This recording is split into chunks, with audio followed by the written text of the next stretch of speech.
Alors nous sommes mercredi, on est le 29 Heshvan, nous sommes arrivés d'Af Lamed He de Nida, Lamed He. Il nous restait les trois dernières lignes de Lamed Dalet Amud Bet, Lamed Dalet Amud Bet, trois dernières lignes, Ba'e Rav Yosef. Rav Yosef pose une question. Avant, il faut savoir, donc on rappelle la notion de Zav, un juif qui a un écoulement, un monsieur qui a un écoulement, donc Zav, c'est-à-dire en dehors de relation, donc c'est une maladie, quoi. Alors, il est donc tamé le jour même. S'il voit une deuxième fois, un deuxième jour, il devient tamé pendant 7 jours. Et s'il voit une troisième fois, il devient tamé pendant 7 jours, il doit amener un korban pour se purifier. Maintenant, on sait que quand il voit la première fois ce qu'on appelle un écoulement, c'est si il touche, ce monsieur, il touche quelqu'un, il lui transmet l'impureté. Ou si un monsieur, il touche cette goutte-là, aussi il est tamé. Mais nous savons qu'il y a aussi ce qu'on appelle tom'at massa, c'est-à-dire quelqu'un qui transporte quelque chose de tamé. Dans certains cas, c'est aussi tamé, même si on ne touche pas, et dans d'autres non. Notamment dans ce premier écoulement qu'on voit, c'est uniquement une tom'at de contact. Mais si le zav, il voit une deuxième fois, la deuxième fois, donc ça fait qu'il y a 2, maintenant il est tamé 7 jours, à partir de là, il est métamé bemassa par le transport. Si quelqu'un, il porte cet écoulement ou il porte le monsieur qui est tamé comme ça, il est tamé aussi par le transport, même s'il ne le touche pas. Alors Rav Yosef, lui, il vient poser une question. Il dit, un lépreux qui est déjà donc tamé, et il voit un premier écoulement. Est-ce que Mahouchet tamé bemassa, est-ce qu'il va transmettre l'impureté par le transport, oui ou non? C'est quoi son problème? Est-ce que tu dis, mais comme Ziva Mayanhu Metame, comme hier on avait dit la Zachad ve la Nekeva, on a dit pour la Nekeva, toutes les sources d'écoulement qu'un homme il a, ça transmet l'impureté, notamment le crachat, les urines. Est-ce qu'on va dire donc ça aussi, c'est la même chose? Et donc ça transmettrait l'impureté par le transport? Ou Dilma, ou tu vas me dire non, la Mayanhu. Donc un écoulement pareil chez un Metzora, c'est pas provenant d'une source donc autre, et c'est donc uniquement première goutte d'un zav normal, et ça ne transmet pas l'impureté par le transport, mais seulement par le contact. Ça c'est la question qu'il pose. Amarava, il vient Rava, il lui répond.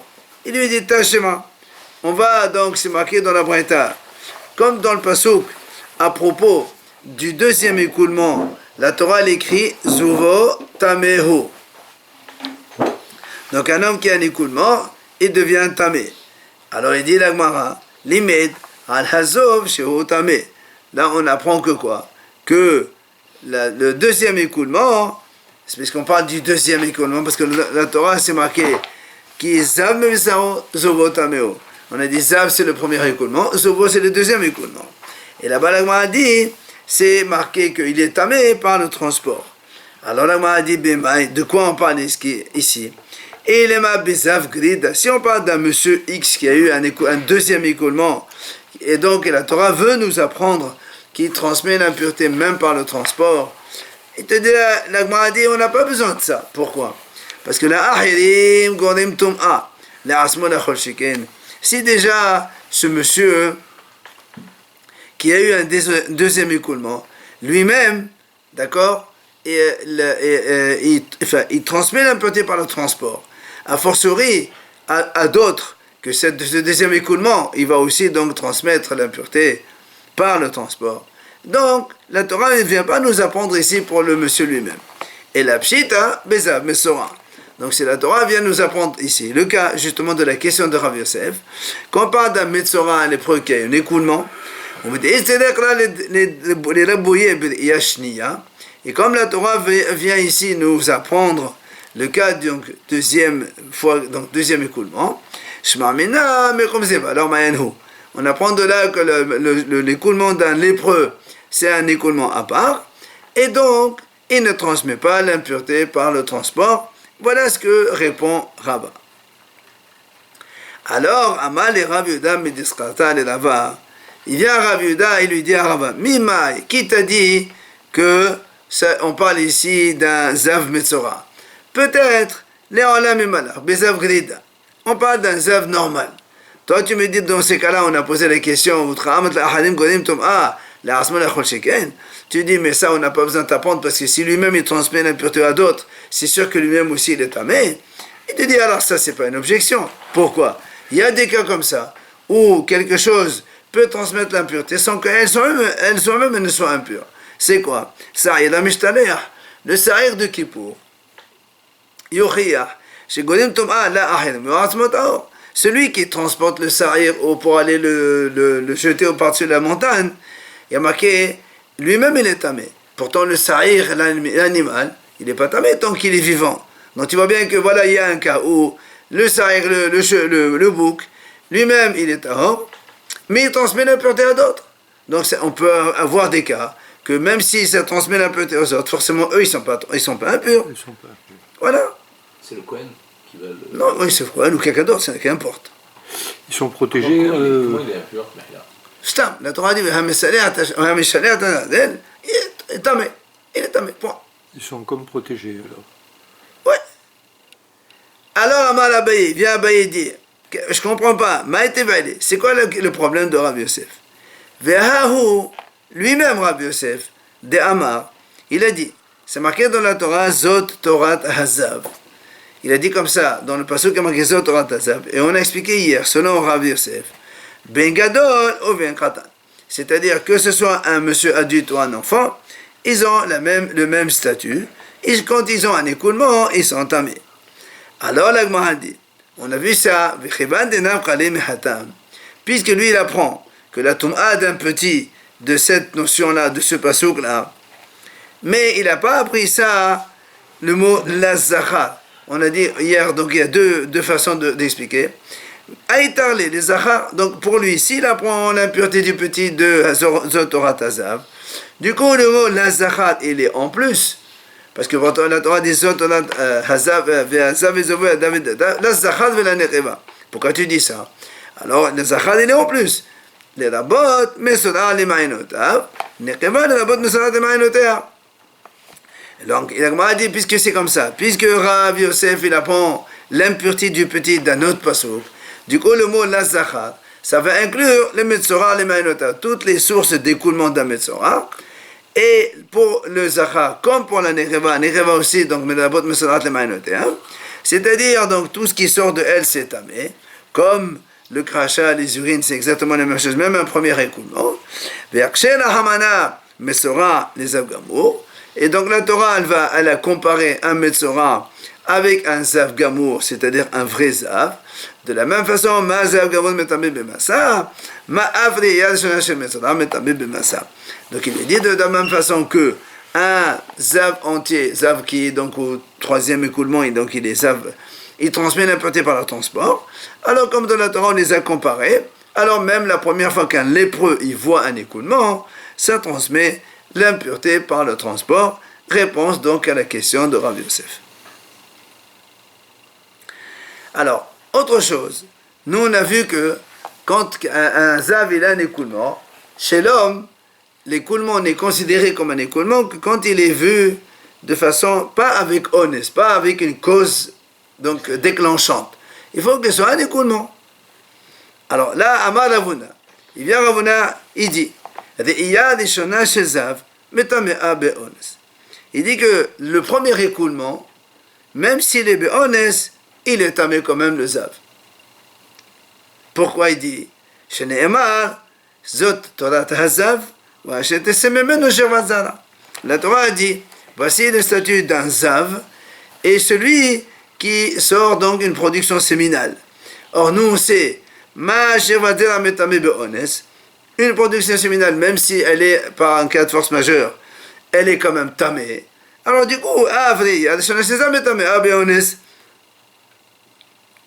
même le premier écoulement d'un zav, il est métamé be'ones, ça selon Ravuna. Via l'agma, évidemment, elle objecte. Elle dit, Tashema. On a vu dans une Mishnah, c'est marqué. Ra'ad iya rishona botrinoto. C'est marqué comme ça dans une Mishnah. Si un monsieur il voit un premier écoulement, botrinoto, on va le questionner, l'interroger. Comment c'est arrivé? Est-ce que c'est honnête? Est-ce que Alors la Gemara dit, Maïlav les tomates, tu vois bien que, même pour le premier écoulement, on lui a posé question, on vérifie est-ce que c'est il y a une cause déclenchante ou est-ce que c'est un écoulement qui est tamé. Et donc, c'est contre Ravuna qui a dit que pour le premier écoulement, on ne tient pas compte donc d'aucune raison, toujours il est tamé. Alors l'Agmal répondait, non, là, les Korban, là-bas, quand on pose la question, c'est pas pour savoir s'il est tamé ou pas. Tamé, c'est sûr qu'il est tamé. C'est pour savoir est-ce qu'on va associer ce premier écoulement à un deuxième, éventuellement un troisième, pour qu'après il y ait un Korban. Non, mais pas pour la Touma, c'est sûr qu'il est tamé d'office. Et donc Ravuna, il répond. Tashema, toujours dans la même Mishnah, là-bas c'est marqué, Bashiniya, le deuxième écoulement, Botkenoto. Là aussi, la Mishnah dit là-bas, on questionne, on interroge le monsieur, pour savoir dans quelles conditions il a eu cet écoulement. Alors là aussi, on m'a dit les mailles, et les mailles, les korban, là, si tu me dis là aussi, c'est pour savoir, pour l'associer avec un troisième écoulement, et pour amener un korban, par contre, pour la Thomas, c'est sûr qu'il est déjà tamé, Eklikan, mais Bessaro, le Mehamat Onso. On m'a dit, mais pourtant c'est marqué bien dans la Torah, Zam me Bessaro. Chachamim, ils ont dit, mais Bessaro, velo me Onso. C'est-à-dire que ce ne soit pas dû à un cas de force majeure. Donc tu vois bien que c'est pas. La Touma ne peut pas être comme ça, n'importe quel écoulement, il peut transmettre l'impureté, c'est pas possible.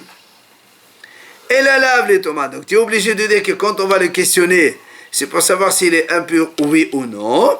Et donc, même pour le Umetseva les tomates, ici pour le deuxième écoulement, pour la tomate, les chanamé les tomates, donc le premier aussi écoulement. Donc on va donc poser la question, est-ce qu'il va transmettre l'impureté, oui ou non. Et donc, ça contredit ce qu'il a dit Ravuna, qu'il a dit de toute façon, le premier écoulement, il est toujours tamé. Viens l'Agman répond. Elle dit non, Mide Eria. Toi tu as dit, puisque la Sefa c'est comme ça, la Raïcha ou pas. Il dit non, Hakedeta, Hakedeta. La Sefa, elle parle effectivement que on va vérifier est-ce qu'il est honnête ou pas honnête pour savoir s'il est tamé ou non. Mais la Raïcha, effectivement, comme j'ai dit moi, Rabona il dit, pour moi, le premier écoulement, il est tamé quoi qu'il arrive. Donc c'est pas une objection pour lui. Mais quelle différence entre le premier et le second? Rien. C'est pour lui, c'est comme ça. Il t'a donné déjà tout à l'heure son enseignement. On a dit Torah Tazav et Shevatzera, comme la Babéones. La Babéones. Donc, la Gemara continue à poser des questions. Tashema la Bil et Ezer Omer.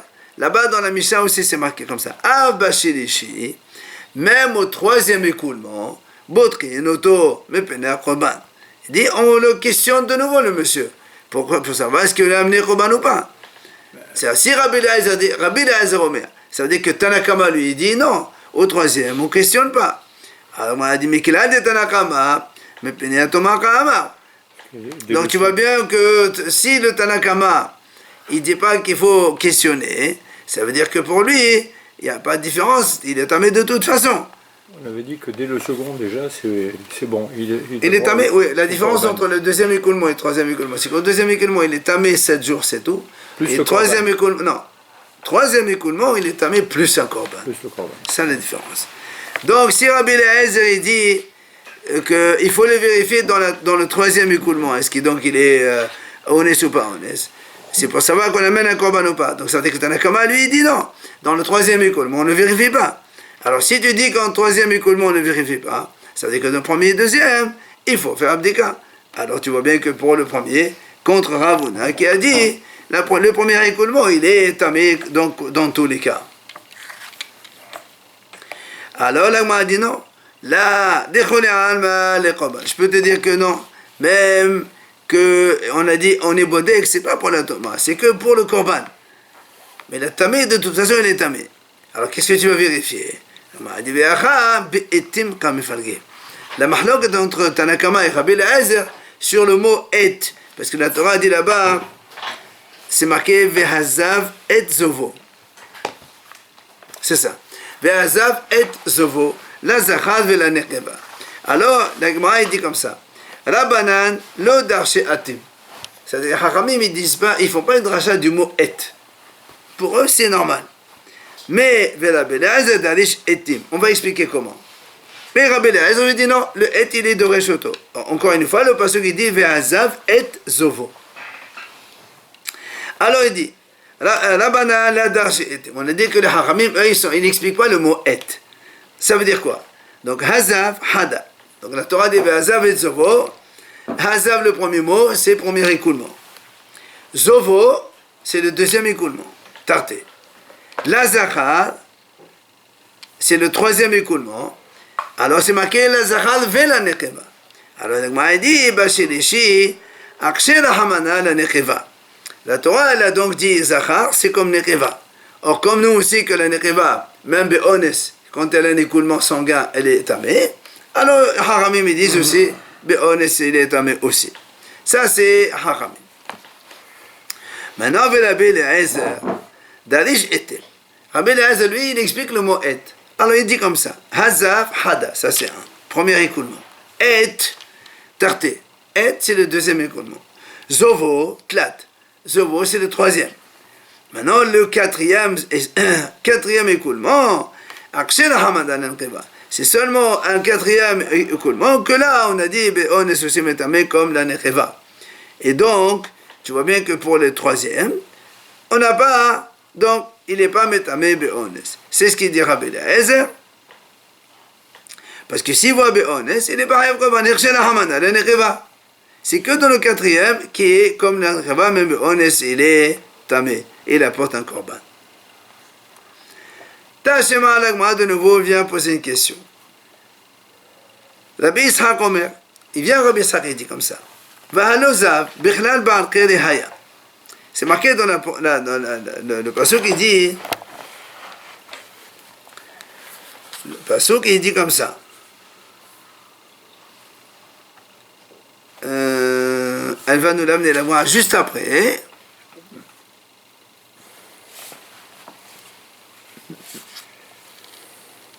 Alors, le pasouk. Voilà, c'est marqué comme ça. Ce qu'on a dit tout à l'heure, Zot Torah Tazav, Vachet Esem Memenu Shechvat Zera. Donc, ça, c'est le pasouk. Il y a Rabbi Zadi, Halo Zav, Bichlal Ba'al Kenehaya. Donc, le Zav, c'est un écoulement. Donc, du même organe où il sort donc les productions séminales. Vela Mayatsa. Pourquoi la Torah, elle a parlé du Zav à part? Pourquoi quand la Torah a dit, voilà, voici le statut du Zav et celui qui a Shechvat Zera. Et après, donc, on met le Zav et Shechvat Zera, ici dans le même pasouk. En vérité, le Zav, c'est la même chose que Shechvat Zera, pourquoi on en parle à part? Il dit, Vela Mayatsa, pourquoi on en parle à part? Les Haqil Ala ou l'Ahmir Ala, parce qu'on veut être Mikhil sur lui et on est Mahmir sur le Zav. Comment? Les Haqil Ala, c'est une métamé be'ones. Donc on a dit que le Zav, il n'est pas tamé quand c'est be'ones, c'est-à-dire quand il y a une cause déclenchante. Alors que les productions séminales, quoi qu'il arrive, même be'ones, ça l'est tamé de toute façon. C'est pour ça donc le Zav il est plus léger que la production séminale. Maintenant, l'Ahmir Ala, et c'est quoi la humra qu'on met sur lui? Chez eux aussi, Meshkav ou Mouchav. Comme on a dit, un Zav qui voit un écoulement, quand il s'assoit sur un support, ou il s'allonge sur un support, le support il devient Mishkav ou Mouchav qu'on appelle ça, il transmet l'impureté. Ben, un homme il s'assoit dessus derrière, il est tamé. Mais le Kerino, production séminale, non, c'est pas le cas. Il n'y a pas de Mishkav ou Mouchav, c'est celui-là. Donc tu vois bien que dans le Zav, on a été Mekil d'un côté et Mahmir de l'autre. Alors l'Agma a dit Emat. Dans quel écoulement on parle donc ici que tu me dis on est Mikhil et on est Mahmir? Quel écoulement? Et les Ma'abriya Sheniya, si tu me dis qu'on parle du deuxième écoulement, c'est pas possible de dire cela. Pourquoi c'est pas possible? On n'a jamais vu que le deuxième écoulement il était inclus dans le Ba'al Khedi. Et la Pshit, donc la Torah elle parle seulement de la première fois. Et qu'est-ce qu'on a dit? Et on voit ici, qu'est-ce qui a marqué? Que le Zav il est plus cool que le Ba'al Khedi, que le Ba'al Khedi il est metamé be'ones, et le Zav non. Donc, question de nouveau contre Ravona qui a dit que le Zav, même le premier écoulement, même be'ones, il est tamé. Encore d'une fois. Alors la Gemara vient répondre. Elle lui dit, Vitesbera, est-ce que tu penses que c'est comme ça? Les Ahmed Allah, Shiur Osim Mushkav ou Mushav Bariya Lishuna. Ba Mishkav Moshavu. C'est-à-dire, moi, dit, est-ce que tu penses que quand on a dit Zav, parce qu'on veut être plus Mahmir que le Baal Khéri, et que lui, donc, comme quoi le Zav, il transmet Mishkav Moshav et donc devient tamé. Là, m'a dit, est-ce que dans le premier écoulement, ça existe? Tum'at Mishkav Moshav, c'est sûr que non. Il n'y a pas de Moshav dans le premier écoulement. La Khikha, voilà comment il faut lire. La Bishak Omer, le Zav, donc le Zav, il est inclus dans le Baal Khéri, donc la même chose. Seulement, il y a des Shona, puisque le passage dit, comme on a dit, Hazav, et donc le Zav, ça, c'est on parle du premier écoulement. Pourquoi maintenant, dans la deuxième fois, la Torah, elle parle de nouveau du Zav, et elle détaille le Zav en dehors du Baal Khéri. C'est là où il dit, en fait, on parle ici du deuxième écoulement, on ne parle pas du premier écoulement. Comme on a dit, qu'on est plus souple pour que chez Enom et Tamé est-ce que lui, il ne transmet pas n'importe quand c'est un cas de force majeure et une cause déclenchante. Et Oulahmin. aussi Mishkav Moshav. Et donc, pour le deuxième écoulement, là, cette fois-ci, il y a Mishkav Tum'at, Mishkav Moshav. Amal Ravuna. Il vient, donc Ravuna, il répond à la question. Et maintenant, Ravuna, il nous dit comme ça. C'est quoi la différence entre Zav et Baal Khéri? La Sheikh Vazela et Zav, c'est quoi la différence? Il nous dit, Zov, Domé, les mets basser chez Serodim. Il est comparable à mets basser, ça veut dire de l'eau d'une pâte d'orge. C'est-à-dire, ça colle un petit peu comme ça. Pâte d'orge. D'orge, oui. C'est comme une farine, du vin pâte, c'est un peu liquide. Et Zov, Bam Besadamet. Et là aussi, le deuxième, c'est que l'écoulement, il vient quand l'organe de l'homme, il est, donc, il n'est pas en érection. Par contre, la différence, Shir Vazela, c'est premièrement, Bam et Bessalahai. Il vient, donc, quand l'organe est en érection. Et Zov Deha Vedomé le Loven Bessa Mozeret, Shir Vazela, Kshola Vedoma le Loven Bessa Shena Mozeret. Il dit un écoulement, en général, il est liquide, comme un blanc d'œuf, comme ça, Moser, ça veut dire liquide. Alors que la chair vaser, la production séminale d'un homme, elle est kshura, c'est plus consistant, et ça ressemble à un blanc d'œuf qui n'est pas donc abîmé, et donc un blanc d'œuf, le blanc d'œuf, il est assez consistant. Voilà la différence entre les deux. Maintenant, on vient à la deuxième idée de la Mishnah. On a dit, Dama Yoled Shelotav la Vechole. On a parlé comme ça. On a dit, si une femme elle a accouché, normalement, si c'est un garçon, elle a 7 jours impurs, après elle fait le mikvé, et après les 33 jours, tout ce qu'elle voit, c'est pur. Pour une fille, c'est 14 jours d'impureté. Elle fait le mikvé, et après 66 jours de pureté. Donc ça, on le sait maintenant. Dans la Mishnah, on a dit, si une femme, elle a fait 7 jours d'impureté pour un garçon, par exemple, et elle n'a pas fait le mikvé. Et après, elle saigne. C'est ce qu'on appelle Dama Yoled Tchelotabla. Donc, c'est une femme accouchée qui n'a pas fait le mikvé. Et elle saigne après les jours d'impureté. On a dit que selon Beth Shammai, ils disent, cet écoulement, il ressemble à le crachat et les urines, c'est-à-dire que ça transmet l'impureté seulement quand c'est humide, mais pas quand c'est sec.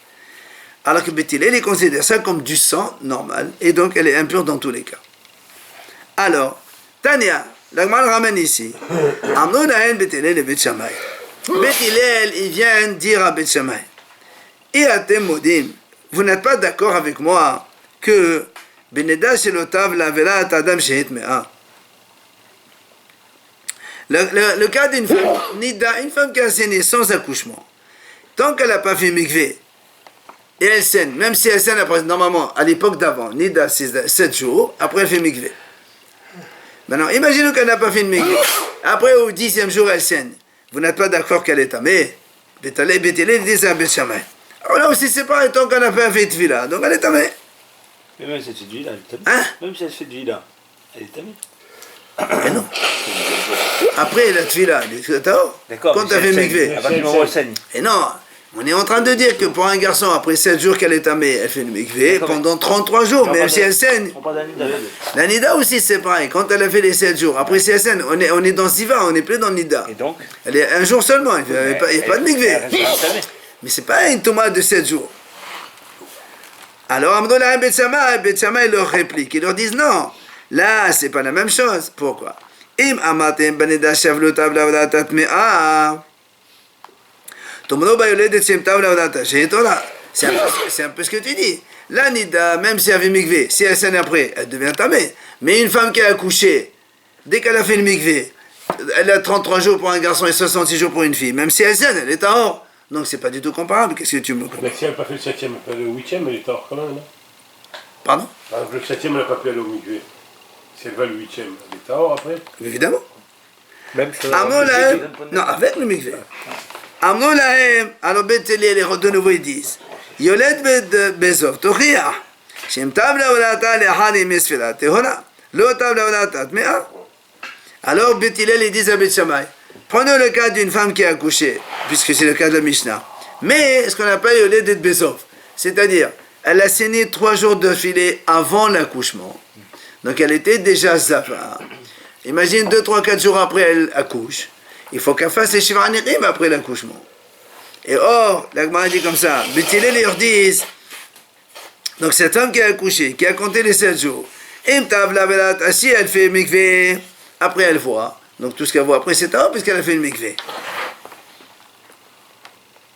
Et donc, On parle d'une femme. pardon, attends,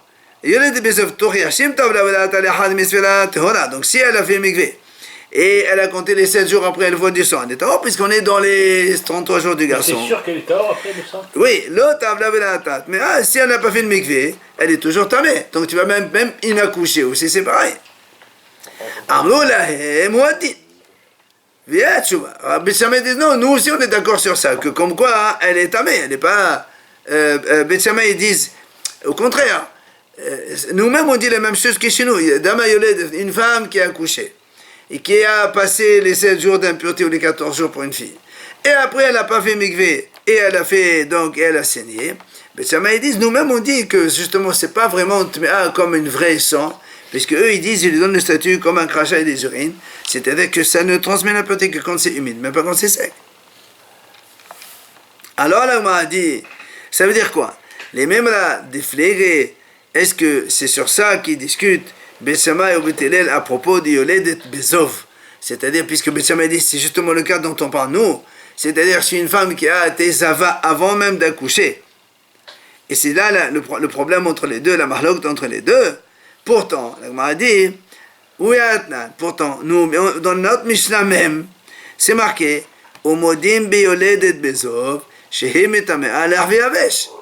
Il y a marqué bien clairement dans la Mishnah que si une femme elle accouche bezov, alors qu'elle était déjà donc zava auparavant, et si elle n'a pas fait, donc elle a fait les 7 jours d'impureté, et elle n'a pas fait mikvé, alors elle est à l'arvi avesh. Donc tout le monde est d'accord. Alors comment tu me dis ici, Marlok Beth Shammai Beth Hillel sur ce cas-là?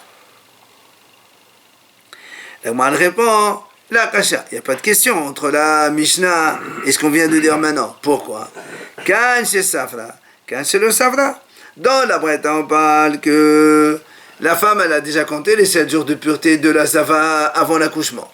Donc du coup, après, tout ce qu'elle saigne, puisqu'elle a compté les 7 jours, tout ce qu'elle saigne après, c'est Dam Torah, puisqu'elle est après un accouchement. Mais si elle n'a pas compté les Shiva Anirim de Zava, c'est là où Modim Beth Shammai et Beth Hillel qu'elle est tméa de toute façon. Donc il n'y a pas de question. Et Ve'atani Alamara ramène ici la preuve. Yoledet Bezov. Donc une femme qui a accouché alors qu'elle était Zava. Chez Safra, donc elle a compté les 7 jours de pureté pour le Zav. Ok? Quand? Après l'accouchement. Donc c'était sur la même période. Elle a Non, compté les- non. Il y a les Shivat, mais les 7 jours de garçon, ils sont tamés, il n'y a rien à faire. Après, elle a compté 7 jours Nechiyim. Vélo Tavla. Et là, elle n'a pas fait encore Mikvé. Et elle a saigné. Alors, Beth Shammai, les Tatan. Donc, Beth Shammai, ils disent, étant donné que elle a compté 7 jours de pureté, même si elle n'a pas fait le Mikvé, elle est Torah. Beth Hillel, ils disent non. Et tant qu'elle n'a pas fait Tvila, elle est encore mais Donc c'est vrai, la barloque, c'est parce qu'elle a compté, on n'a pas compté les 7 jours. Mais il a fait les 7 jours. Oui. Mais La normalement, question, elle n'a pas fait de mikvé. C'est ça le problème. Elle n'a pas fait de mikvé. Si elle tant qu'elle va faire le donc elle ne peut pas être plus pure. Pourquoi? Ah bon? Ouais, on va voir, on regarde. Tu vas voir ici. Non, on parle de la femme. C'est toute la discussion d'ici. C'est toute la discussion, elle est là. Est-ce que le fait de ne pas avoir fait mikvé après les 7 jours de l'accouchement d'un garçon, est-ce que, bien que nous, on sait que de toute façon, les saignements qui viennent après pendant 33 jours, c'est tahor. Qu'est-ce que ça change le mikvé? Il change quoi? Les 7 jours de. La tefila. La question, le saignement après. Regarde ce qu'il dit. Attends, regarde ce qu'il dit. Itman, Rav Amar, regardez. Rav il dit comme ça. Mayan et Hadhu. Hatorat et Me'ato et Hatorat et Harato. Rav il dit comme ça. La femme, elle a, on va dire, un seul conduit. Quand elle saigne, c'est le même conduit. Alors, la Torah dit, pendant les 7 jours, c'est du sang impur. Le même conduit, il sort du sang impur. Après 7 jours, le sang, il est pur. C'est le même conduit. Ça, c'est grave. Attends, 2 secondes. Lévi Amar. Lévi dit non. Il y a 2 conduits.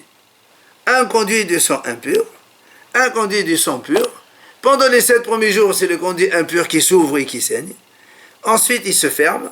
Et le conduit de sang pur qui va s'ouvrir. Et donc, si elle saigne, c'est le saignement d'un. C'est comme si il y avait 2 robinets, eau chaude, eau froide. C'est la même chose. Ça, c'est Lévi qui dit ça. Attendez, doucement. Donc, quand le tamé il se ferme, le pur il s'ouvre. Ok? Alors, l'agma dit, qu'est-ce qu'on gagne de ça? En quoi ça change? Un conduit, 2 conduits, pur, impur. De toute façon, il y a 7 jours après le reste. L'agma dit non, il y a une grande différence. C'est quoi? Imaginons une femme, elle a compté 7 jours d'un garçon. Et elle saigne au 7e jour. Et jusqu'au 8e jour, elle continue à saigner. Il n'y a pas d'arrêt entre les deux. 7, 8, elle saigne en permanence. On continue. Alors, on va voir la différence après. D'accord? Normalement, c'est pas comme ça? Non, elle saigne un petit peu, après ça s'arrête. Et le lendemain, éventuellement, si elle saigne.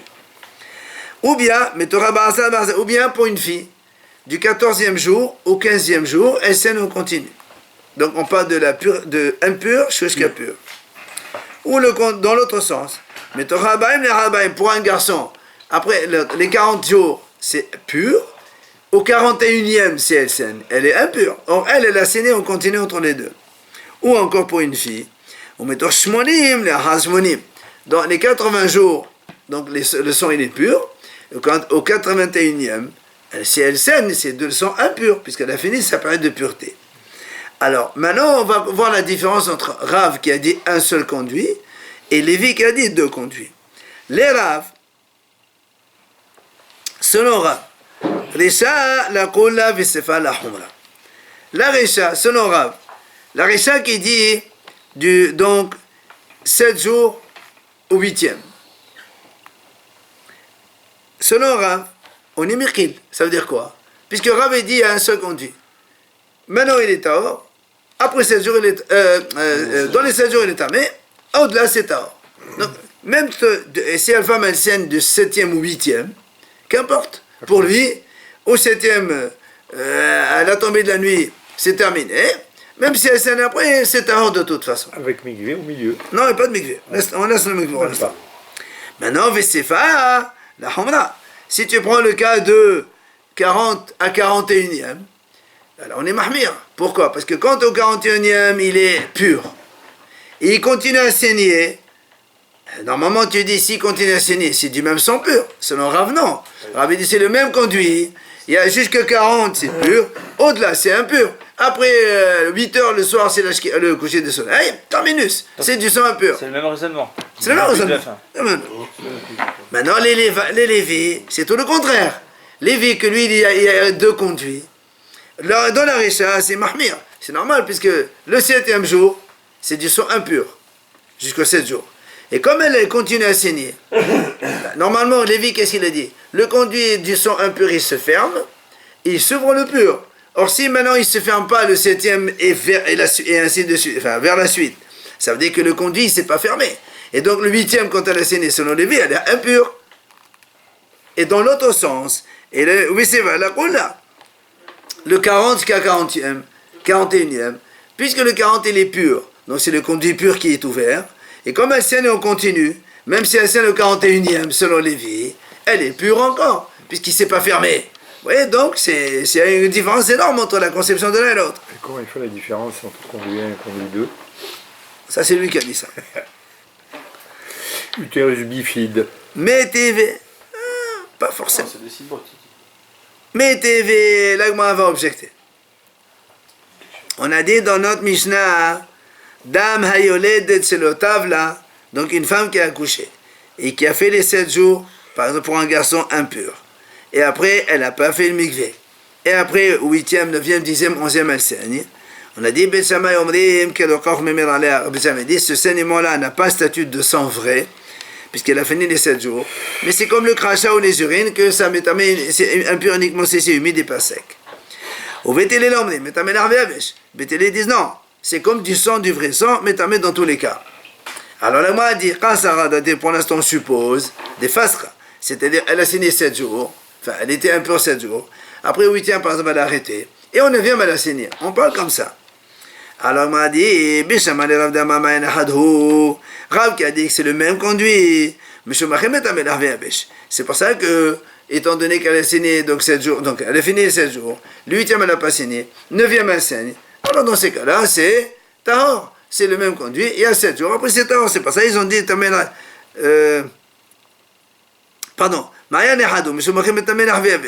puisque c'est un seul conduit selon Rav, alors c'est ce conduit-là, pendant les 7 jours, il est tamé.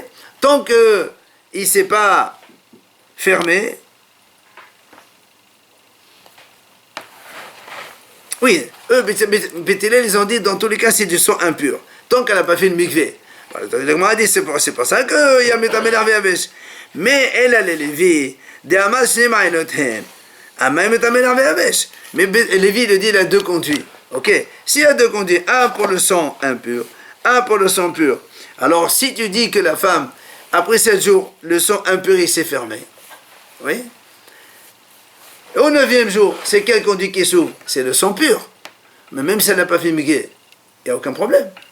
Donc normalement, elle doit être tahor. Pourquoi Métamé l'arvé avèche? Pourquoi Béthilel les disent Métamé l'arvé avèche? D'accord? Alors Amal Lévi, il te répond Lévi, on parle ici à Rabbi Mazran Beshofar.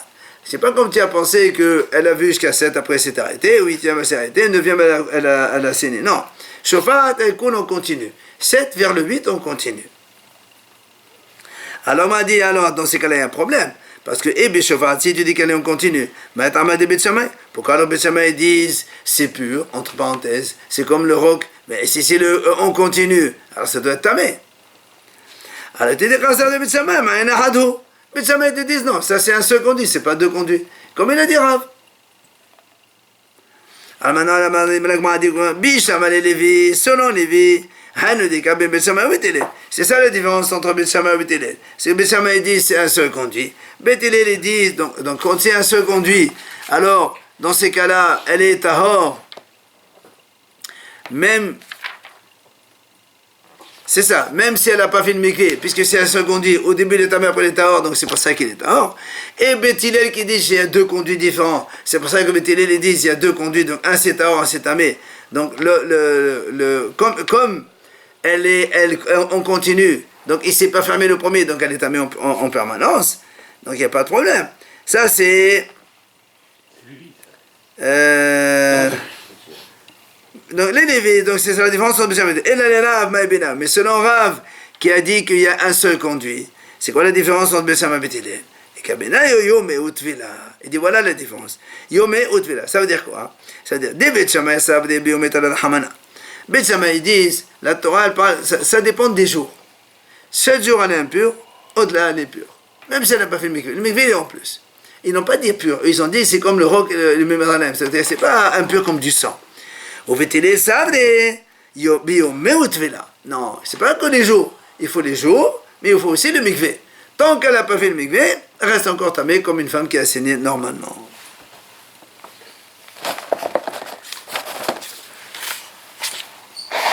Alors ça veut dire qu'elle peut aller avec son mari, si elle est pure? Bien sûr qu'elle peut se Sans mikvé? Non.